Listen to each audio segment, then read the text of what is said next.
تەمان جێگەی داخە کە ئێمە لە ڕێی میدیاکانەوە ئەو دەنگ و باس و هەواڵەوان دەبیستی گوایە لەلایەن دوو هێزی گەورەی کوردستانەوە، دوو هێزی قارەمان کە پێشمەرگە و گەریلا پێکەوە لە ماوەکانی ڕابردووە لە چەندین سەنگەرا پێکەوە خەباتیان کردووە و بەرگریان لە وڵاتەکەمان کردووە و خوێنیان تێکەڵ بووە.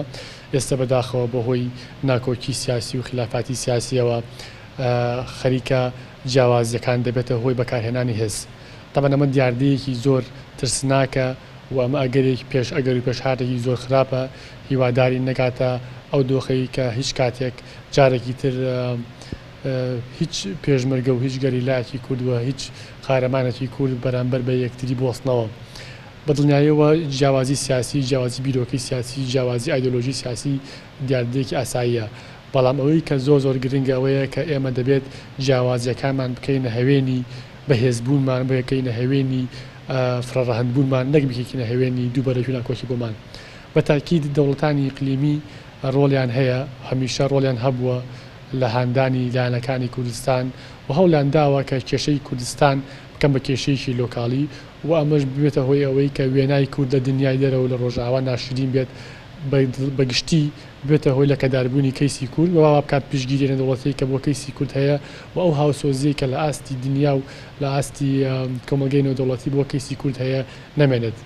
بۆیە من داواکارم لە هەردوو لایەنەکە و داواکارم لە عەقڵمەندانی هەردوو لایەنەکە و داواکارم لە ڕووناکبیران و هزرمەندانی سیاسی وڵاتەکەمان، خەڵکی سۆز وڵاتەکەمان کە ڕێگە لەم کێشە گەورەیە بگرن و ئینشاءالله ئێمە ئەو کێشەی هەرگیز نابینین.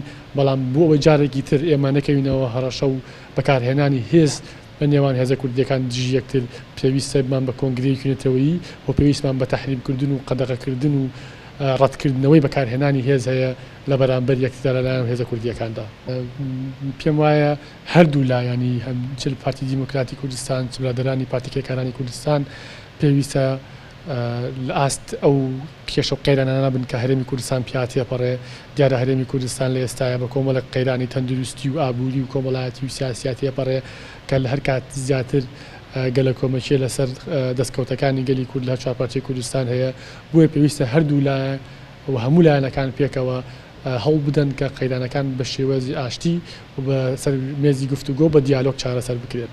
ئێمە ئەگەر ڕووبدادی تر ئێمە گەڕێنەوە خاڵی سفر، ینی بە دژێژایی 40-50 ساڵی ڕابردووی کە بە دەستمان هێنا و خەباتمان بوو کرد و شەیدمان بۆیاوە، ئەگەر ئەمە ڕووبدات ئێمە دەگەڕێنەوە بۆ خاڵی سفر و ئەمە دەرەخات کە بەڕاستی بۆ دۆستەکانمان دەسەلمێنێت کە بەڕاستی ئێمە هێشتا نەگەیشتوونەتە قۆناغێک کە بتوانین لە ئاستی هەرێمی و نێودەوڵەتیە لەو تەڵە و پلانانەی کە بۆمان داڕێژراوە دەبچین و ئەمە ببینە یاریکەرێکی زۆر بچووک و دەبینە ئەکتەرێکی زۆر لاواز. درێژایی مێژووی نەتەوەی کورد هیچێک لە گرفتەکانی ئێمە وکوونەتەوە کێشەی ناوخۆییمان هەبووە. ئەم کێشە ناوخۆیانە هەمیشە بە دوو ئاراستە بووە، بە دوو هۆکار هەبووە. هۆکاری ناوخۆی خۆمان کە بنیادی سەقافە و تێگەیشتنی کورد ئەوەیە کە نەیتوانیەوە هەڵکا لەگەڵ خۆیان. دووهەم دوژمنانی دەروی خۆشمان کاریگەریان هەبووە لەسەر هەڵگیرسان و پەرەپێدانی ئەو ناکوچیانە. تەمە ناکەین ئەو شتە ڕوو نەدا و ئیشەڵا ڕووژ نادا، بەڵام لە